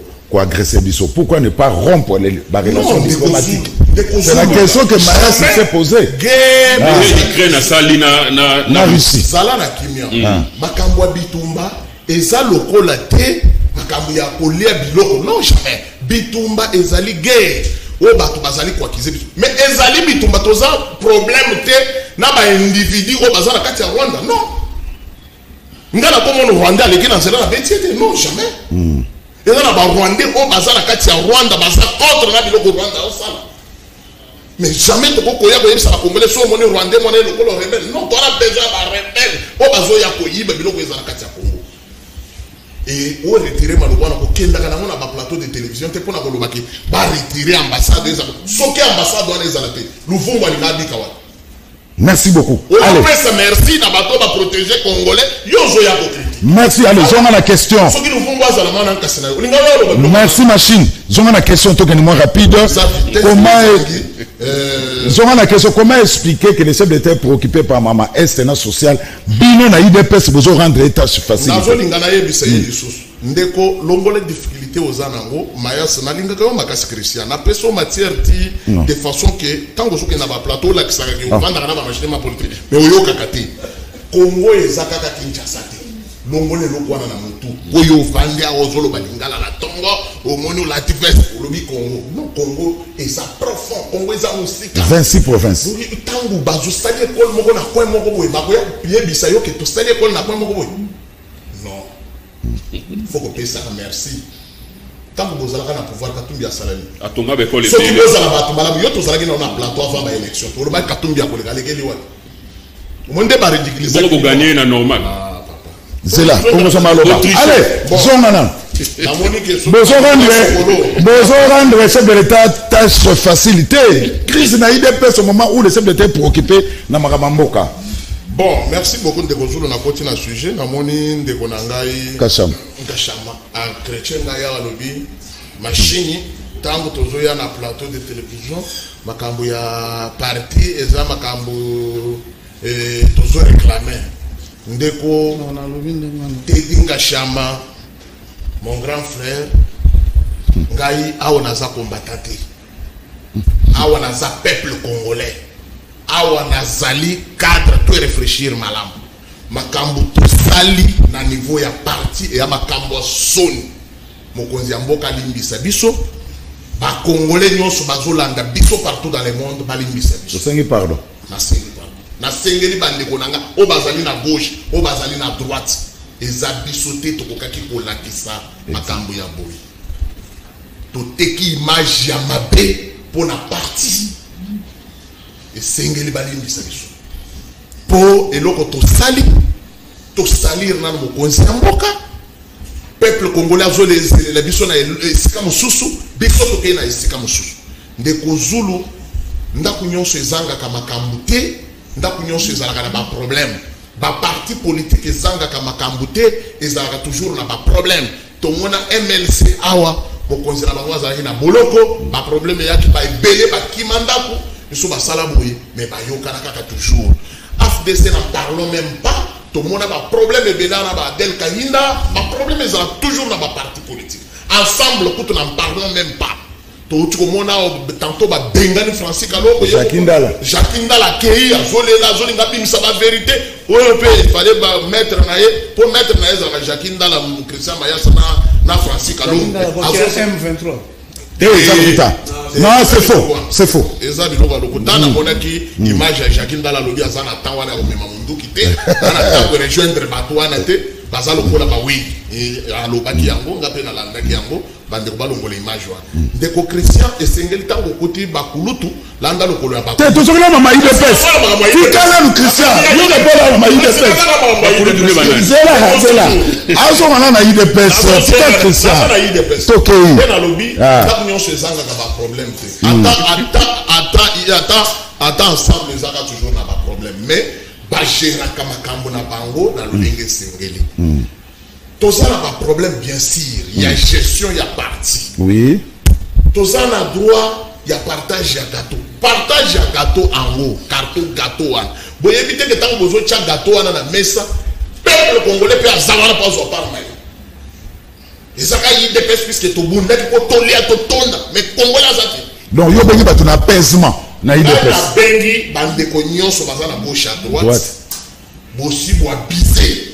Boteki maja mabe tozonga na esika moko tovanda tosolo lokola bananda Kabuya tikala secrétaire général papa azawana mais mutoko zala wana secrétaire général mais bato bayaka ko gérer makampe baza bato mususu tozana comité de discipline bakocha muntu mise en garde bakoyebisa yake no kozongela lisusu boyete tolingi parquet tambola désormais les lobo boy mais à sa secrétaire général puisque statut des aliments machinement politique les pacificateurs Zako Senga Bango Majeko Bria ba Etienne Longondo fils Mukoko secrétaire général Augustin Kabuya na sengiye oza tata ya ban oza na moyen nyonso oyo kosilisa pe makelele so mona kokokate benga machinement politique na koyeba na nga ya muke na kolakisa ndenge tokofanda pour surtout to continuer boyi bokonzi mboka pesa biso moko merci beaucoup pesa biso moko puisque aza na problème ya guerre na social ya peuple congolais koto bakatumbiste batelemi bapepende batelemi bazakoluka ye mutu moyo bafayulu baza koto bazokombola ti na nzela sikoyo biso ye depesi toya koambete Félix à cause ya tobanda kotamba na babande rouge Merci le pacificateur massivement politique. Kassama, yo contre Kabouya. Ah, au monde n'a pas image. Kassama, au monde n'a pas image. Contre Bye-Bye. En 3 minutes, aux autres reprochés à Kabouya Nini, groupe Nabil. Non, on a répondu à la question rapidement. Christian. Il faut l'on ensemble. Aux ana idéologie ensemble. Katumbi n'a jamais cité même le Rwanda dans sa bouche. Ah bon? Ouais. Comment? Katumbi n'a jamais cité le Rwanda. Ok. Je vous dis que, au Monibiso, tout ce que vous êtes en train de dire, c'est la clairvoyance ya ba combattant à IDPS. De oyo bino batu ya PPRD na Katumbi parce que bino boza batu FCC jusqu'à preuve du contraire boza kaka ba allié. C'est grâce à la clairvoyance à IDPS, c'est pas une abiso. Moi ata biloko ata ndenge ndeko na biso azolo. Biso tozala ka lokola bo limbisanga lokola lupango na biso ya ba mongo. Swana ka biso kaka. To côté la ka mutu te ke o mutu azo sala mabe. Aïda, yo ministre, yo salibo, c'est nous-mêmes qui faisons ça. Hein? Au monde, tu as beaucoup d'entreprises de l'État, Papa Zoul. Au monde, je salue d'abord le DG Clément Kapong. Bakouti, assurance ya Congo et assurance ba neti ba minute. Ba tia ngona ba rassure activa la société mususu oyela ki banque mais au comité d'assurance. C'est maintenant que ba DG wana baza ko bundana pona ko zone sabilo kona nyoso tu na nzela. Lelo sonas ba komo ndima epe neti na à l'étranger bandimi epe kete azana droit to komina ba réassurer. Imaginez na francophonie. La SONAS n'avait même pas assuré ba jewana nyonso tout 55 millions de dollars de kendaka libanda na ba assurer mususu ozui ba DGI ozui ba OVD wana avec Tumba Chikele ezali ba entreprise ba bomaki actuellement on vient de commander 5000 engins 800 ici est commis déjà na Kinshasa ici est commis pour ba banda ko larga ngona ba province Banzela Tosali, le roi Boma Mwanda, plus de 180 km. Donc, avancée spectaculaire. Nous avons 5 universités. Moutou Oyo Azanani, ok, Otali, au monde, parce que ma image est allée. Nakotine de l'ango au moni. Tozongi na problème, il y a Ndewasa à répondre pour na Louvumbu na Babilo. À répondre déjà. Problème, il y a IDPS. Yo ça contre Kabouya. Ozo reproché nani. Toujours reproché gestion d'ailleurs. Alors, il y a un problème. Il y a un problème aussi.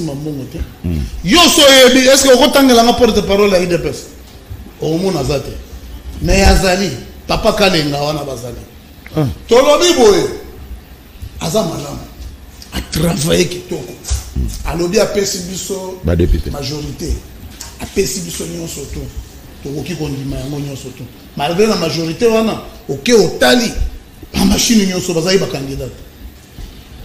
Ba véritable yé depuis abanda ayeba na yeka za IDPS. Ngai depuis na kola pe depuis non anzaye na za na kati ya parti oyo na yebi pe kaka IDPS. Et logo bazo senga il faut collaboration eza. Eza na 7 griefs bande ko na ba yebisaki. Les trains déjà partis. Des aveux à partout. Des aveux à partout.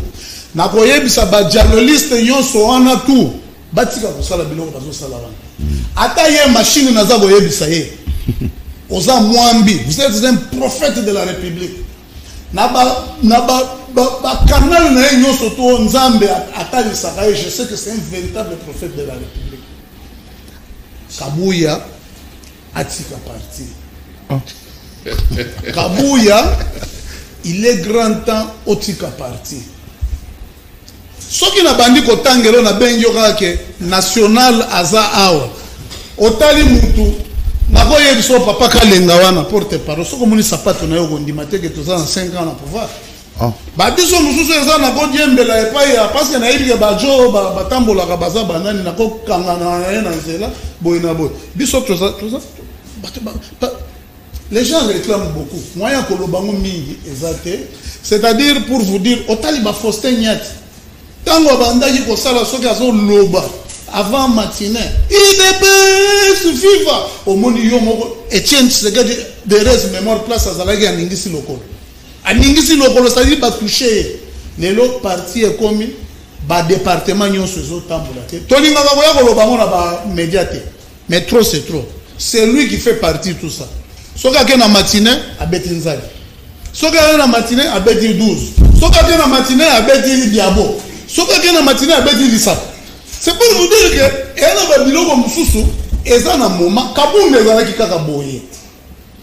Jour où on a maman Martha, Yambaki ba nationaux, maman Martha, c'est confondatrice, il y a parti. Elle a droit. C'est-à-dire, toutes les femmes, il y a fondateurs, il y a des Naba stati na biso ba pesa bango droit ya kozala soki bazala ki vivante c'est presque elle qui est restée vraiment la seule vivante yango nde ayaka pona ko pesa lokola bana na ye conseil lobi pe ayamba ki ndeko na biso toyebi oyo basi ba yebisa ki ye pona ayamba ki seche kabwe ayamba ki lobi na ba yebisa ki nini ezaka kanani ezaka kwa jiki départ na tika eleki nyonso biso toza koloba parce que to sengi na mutu nyonso tout que ça soit ta oh non nani oyo koya ko intervenir ba des affaires au Luxembourg lobby Afrique d'ici de quoi ya bandundu ville kiti ya gom funa lelo zo ka moamba biloko ya machine loba ki akoya ko réconcilier et ça metozo loba eza makambo bakanda te ko lukana banani te banini boye na boye te tozo senga ngona kimia basi ba pesa kiango na commission de discipline ba papa on va très rigoureux maintenant il fait détourner pour dire que hier CDP il faut abagisa yango non CDP ne longola mais Kachama en une minute pourquoi ne pas respecter procédure il est plus dans un statut ils ont un statut pour nani bozo respecter procédure mais vous avez préféré balabala et bon procédure les procédure ça article 26 c'est à la Gawana. En cas d'absence, il y a président. Au Nenge Félix Akendeki, azana incompatibilité dans l'article 96, il y a constitution. Moyen aya ezate, il faut mocha triomvirat. Et banina nous Kaboul, président Aïe, qui président Aïe et ezalakate na bastati na biso. Quand on a un écosala micro, bango bandi ote, d'ailleurs asakaki pe président ayi asa mutu nanga pire na tuma machine ko yebisa pire na to opéra mais entre mabele na mwana baluba balobela ka mabele po mwana to ko bota mususu mais mabele koke mais comment expliquer à l'UDPS connaissant votre histoire le secrétaire général babimaka par la petite porte il n'y a jamais eu de remise et reprise le secrétaire général a eu des babimaka kana la petite porte no lenge ya oyo tozoke denayi oh mona bakobenga chingoma mais azan légal et légitime Kabouya jusque là non ouais congrès yangana yala congrès neti ngala kenda ka congrès na to boya kango neti babiso ba vrai Tshisekedi nyos bakende ki kuna te eza ba biloko moko congrès eza na ba terme oyo soki tokeka na congrès ngo bo balobi oza président mais ndenge nini bato yo basalaki bakonvokaki congrès wana po kota CDP tondimi kaka ke ozawa siko bango babandi ko benga yo ke yaka to yo kayo ozoboya olobi soki basali nyonso wana tu bakoya ko pesa la to sengi asali mingi apesi biso pe majorité 5 ans déjà baza en tête biso to lingi te to koma lokola ba ANC to koma lokola ba parti mususu démocrate américain okokuta IDPS azala na ba HLM azana ba industrie na ye botie bandeko baza kosala ezana ngona ndenga mabete mutu abota maka secrétaire te mutu abota maka pénalité eza problème ya kotika yango po soki tokei boy soki tobandi kaka boy ngambo mibale soki ngambo na ni ko lâcher biso pe to lâcher. Merci Kachama. Voilà Christian Maes. Oui, alors, comment est-ce que le pays va évoluer au moment où le parti présidentiel crise et ça m'a cassé? Non, c'est l'actualité. Pas fait vous avez les pouvoirs. C'est un parti présidentiel. Faut pas oublier. Christian Maes. Bon, Ndekozulu ezali vraiment mawa na koyoka ba propos na batu bazali ko tambusa ekolo. Mais la ligne quand même n'a recadré certaines choses qui par rapport à ensemble de Moïse Katumbi. C'est ma question du jour. Oui. Voilà. Bobane Kolobalukuta mingi sur Moïse Katumbi. Faiblesse n'a pas parce qu'on ne réagissait pas. Les lots surtout Ngabo. Lobi Makambo Katumbi na 9h, na 9h30 na yé. Moïse Katumbi a eu diplôme d'état à l'Institut Kapolo. Allez au Grand Katanga. Il faut vérifier. Oui. Vous connaissez pas le Congo? Allez-y demander. Allez-y demander. Petit ensemble pour la République.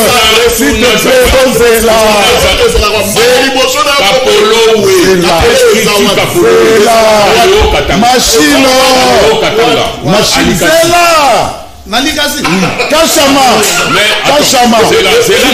on nous suit, on nous suit de partout. Nous voulons être sérieux dans ce que nous disons. Combo yo kana nute ko lobate existe parce que yo kana nonte. Non, oh là là. Laissez-moi. Je suis désolé. Moi j'ai cité un nom, yo ko kotanga ya oya mutozo kumisa wate. Otininga na ketu na bana ngirengiri. Quand il s'agit ya mutozo na yo, otininga ke do otuna bana ngirengiri. Evolio Christian Mayas. Oko c'est la bana ngirengiri makambo ba yebe. Evolio. Tolobi boye. Ndeko Zulu. Oui. Moïse Katumbi a infiltré, a autorisé infiltration parce que la frontière, tant qu'on va dire qu'on gérer les Katanga et tout ça, mais c'est ridicule. C'est ridicule de tenir ces propos maintenant. De la part des Batou, M23 na Kinshasa pendant 14 mois, d'accuser les autres d'infiltration. Vous devez avoir honte. M23 là dans l'hôtel du fleuve Namongo à l'État. Tantôt c'est Gilbert Kakonde, tantôt c'est le chef de l'État. Plateau, nationalité douteuse à Moïse Katumbi. Va à la cour constitutionnelle. Voilà. Toya qui na cour constitutionnelle. Union sacrée, que Moïse Katumbi est étranger, et qui article à Jeune Afrique. À part Wana Bidona Noël Chani, Bozalaki na elo côté. Bosengi originaux, ayeli bino originaux. Na ba photocopie de PC. Moïse Katumbi na seni a passé tous les documents. Na carte à baptême de Bagisi la Gibino. Donc, tout ce monde que Bozan est le côté à Bolobalelo que Moïse Katumbi a la nationalité douteuse. Moïse Katumbi est un Congolais d'origine. Il est né ici. C'est vrai qu'il a un seul parent congolais, mais il a la nationalité congolaise depuis d'origine. Voilà, merci. Évolué. Demi-congolais. 25. UDPS. Voilà. Il traite les Congolais des demi. Sur base de quel texte? Mais c'est ridicule. C'est ridicule. C'est ridicule. Après le gouvernement la Bissona unité nationale avec des propos pareils. Parce que Mouto a botami na parent moro congolais pour na yo congolais qui c'est logique na yo. Allez, UDPS. Merci beaucoup. UDPS. Voilà. UDPS. Il a qui si biso ba rapolele otolobaka déjà que eloko ezalaka sur kuna ya malamu te. Soko tali combat ya Etienne Tshisekedi à l'origine na ba 13 parlementaires na autozomona lolo na UDPS eza inversion des valeurs. Oui, nous avons connu à la tête de l'UDPS des gens sérieux et intelligents. Et puis lelo bazakaka. Pourquoi bato baza en vue na UDPS lelo eza beaucoup plus ba médiocre. Ils ont trouvé que l'IDPS est parti à bas cerveau. Il y a une matinée politique. Tu as depuis Etienne Tshisekedi. Et ça qui matinée politique, Moutazo y a cahier parce qu'il y a un makambo et ça constructif pour Namboka. Les gens matinée politique, il y a UDPS. Kabou y a du matin au soir en train de rencontrer sa vie dans le micro. Disons nous sommes tous bien. Les gens reçoivent dans la bango, il a dit que c'est pour les IDPS a un siège à Malongate. Bazan a problème à Bampoule, na toilette. Pendant que Bazan a pouvoir. Bala qui sont que poste na IDPS et comment monnayer. Il faut que sur la bien à SG pour côté morobo aux amasolo. C'est l'homme à dire na bango moko. Ça ce n'est pas l'opposition. Et puis autre chose, Ndeko. N'a qui va soulever ma FCC Awa. Bino Boutaki pas Kabila tout ça. Union sacrée dans la présidium. À part Ndeko Augustin Kabouya, na présidium il y a Union sacrée. Qui n'a pas travaillé avec Kabila?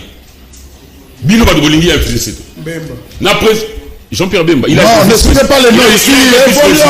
Ne citez pas les noms. Voilà. Nalobi Boye. Oui. Jean-Lucien Boussa. Liao. Wivin Moleka. Mbosso. Samalukonde. Barat. Et ça va tout parmi les grandes figures de l'Union sacrée. Baouti na FCC. Baouti na FCC. Donc, vous êtes même incapable de asseoir pouvoir de manière correcte. Le FCC vous domine. Vous finissez Kabila pour les lots, le FCC va à la 60% représenté dans votre gouvernement. C'est pour ça que vous finissez Kabila. Donc, dans la tête, il y a eu des PS, vous n'avez pas de gens bino. Il y a vous nommé comme ministre de la justice. Il faut que vous Luka, Moutou Kabila Fabrica, Constant Moutamba, pour être la ministre de la justice. Au sein de l'UDPS, vous n'avez pas de cadre pour ce poste. Vous devez avoir honte. Et puis, il va condamner Rwanda. Donc, il y a Moïse Katumbi n'a jamais cité le Rwanda. Mais c'est ridicule, monsieur. Je ne dis rien. Les téléspectateurs, vous autres à la bissou. Internet est co-saraté. Le 16 décembre 2022, Bobet a interviewé à Moïse Katumbi na France 24. Il a fermement condamné le Rwanda et l'Ouganda. Bino bozo wanga na mamba Uganda. Bozo ka sonya botanga Uganda. Mouya yake ko wanga na kuna ke Uganda zate. Pendant que le rapport à Nations Unies est cité. Clôture, il y a congrès ensemble pour la République na Lubumbashi. On a discours à Moïse Katumbi. La campagne électorale Awa. Bino bo condamna Rwanda à distance dans les réseaux sociaux. Moïse Katumbi a lobby en a Goma.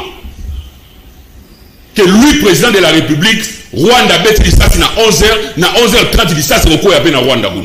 Nous l'avons dit. Donc échec Nabino, bo luka bo latisango batouté. Dans ce pays, Moïse Katumbi Akuta famille à papa n'a été pas bénéficié nango. Moïse Katumbi a créé ensemble pour la République. Fatih n'a pas créé l'UDPS. Moïse Katumbi a travaillé pour construire sa vie. À travers la fille, sa papa. Donc, ici, nous ne venons pas comparer les jours et la nuit ici.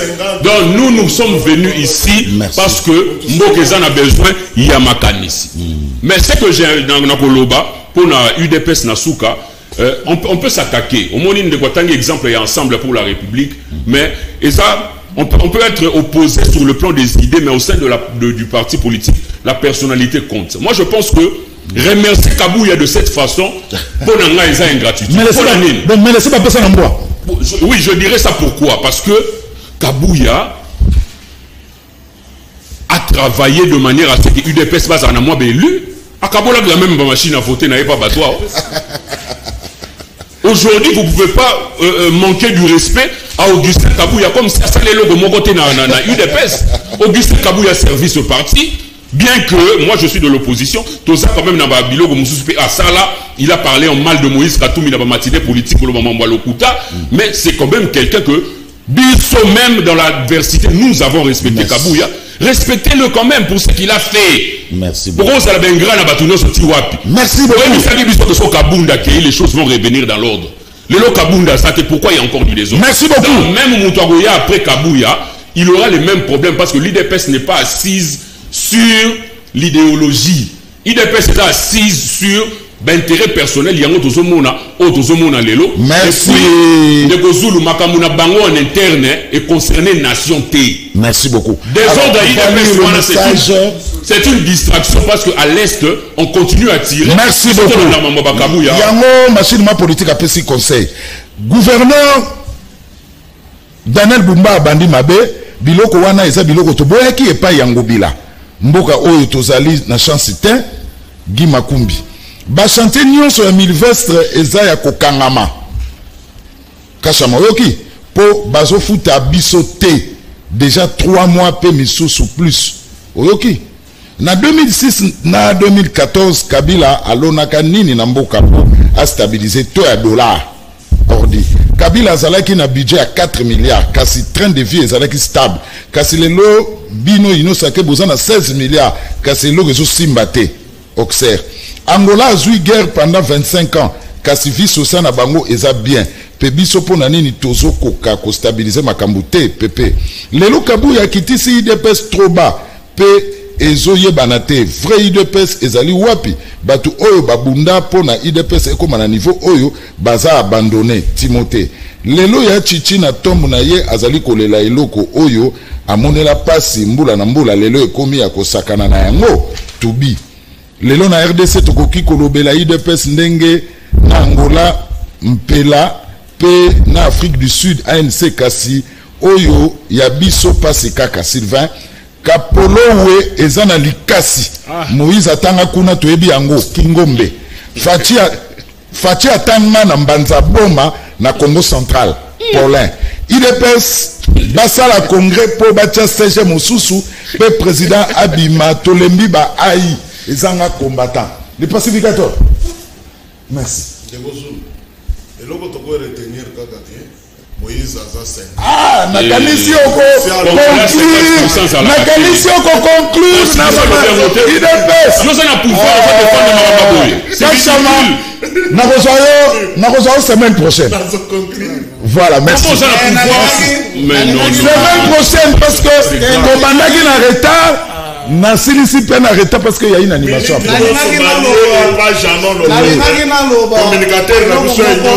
Biso tobotami na katanga yebi ke mutu azalaki na babiloko zali kateleka toto Moïse azalaki kokumba ba mituka ya mbisi na. Merci beaucoup, ça c'est délivré. Nakati